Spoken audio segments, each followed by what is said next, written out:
नमस्कार, आप देख रहे हैं स्वागत जिंदगी और मैं हूं आपके साथ पीयूष तिवारी। वक्त हो चुका है खास खबरों का। पूर्व मुख्यमंत्री डॉक्टर रमेश पोखरियाल का आनंदपुर होटल दिल रिसोर्ट में भारतीय जनता पार्टी के पदाधिकारी ने भव्य स्वागत किया।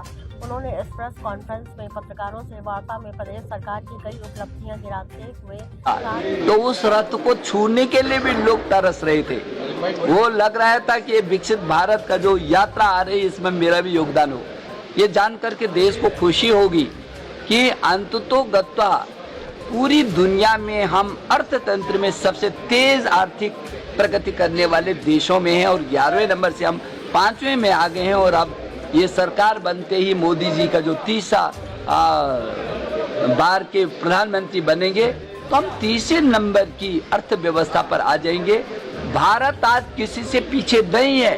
हमने तमाम उन विकसित देशों को पछाड़ करके और हर क्षेत्र में हम आगे आए हैं और इसी विकसित भारत के संकल्प को लेकर के देश के यशस्वी प्रधानमंत्री नरेंद्र मोदी जी ने जो संकल्प लिया है उसमें पूरा देश आत्मनिर्भर भारत के रास्ते से होकर make in India, digital India, skill India, startup और स्टैंड अप इन रास्तों से होकर के आगे बढ़ रहे हैं। निश्चित रूप में हम 2047 में विकसित भारत का सपना पूरा देखेंगे, बल्कि उससे पहले ही देखेंगे।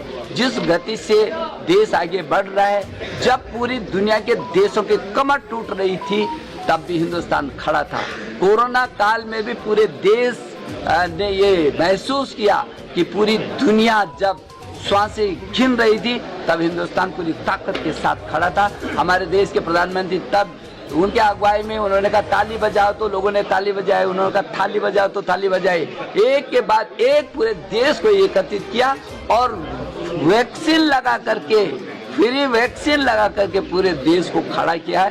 तो मैं ये समझता हूँ कि विकसित भारत का जो हमारा संकल्प है वो केवल संकल्प नहीं है, संकल्प से सिद्धि तक जाने के लिए अहरनिश तरीके से भारतीय जनता पार्टी के कार्यकर्ता और देश के विभिन्न क्षेत्रों में काम करने वाले लोग संकल्प के साथ जुटे हुए। लेकिन इस विकसित भारत में उत्तरकाशी हो चाहे मुंशियारी हो, वहाँ के युवा जो पलायन कर रहे हैं, पलायन कैसे रोकेगा? ये सबसे बड़ा सवाल। आपको तो मालूम है, चाहे मुंशियारी हो चाहे उत्तरकाशी हो और चाहे वो चमोली हो, ये जो सीमावर्ती क्षेत्र है यहाँ भी जितनी अवस्थापनाएं हुई हैं शायद आप कभी कल्पना भी नहीं कर सकते।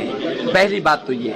दूसरा, आपको मुझे लगता है हम सबको ये समझ में रहना चाहिए कि जो हमारा जो क्षेत्र है उसमें 75% वन क्षेत्र है, 25% ही हमारे पास है, उसमें गांव है, शहर है, मकान है, दुकान है। हम दूसरे तरीके से यहाँ पर्यटन की दिशा में, यहाँ धार्मिक पर्यटन की दिशा में, यहाँ जड़ी बूटी के उत्पादन की दिशा में, उस रास्ते से हम आगे बढ़ रहे हैं।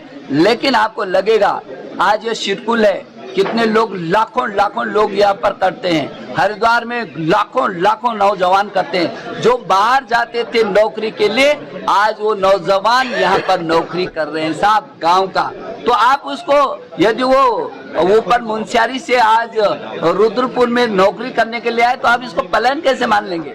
लेकिन हम तेजी से आर्थिक गतिविधियों में आगे बढ़ रहे हैं और निश्चित रूप में यहाँ के लोग उसमें सहभागी हो।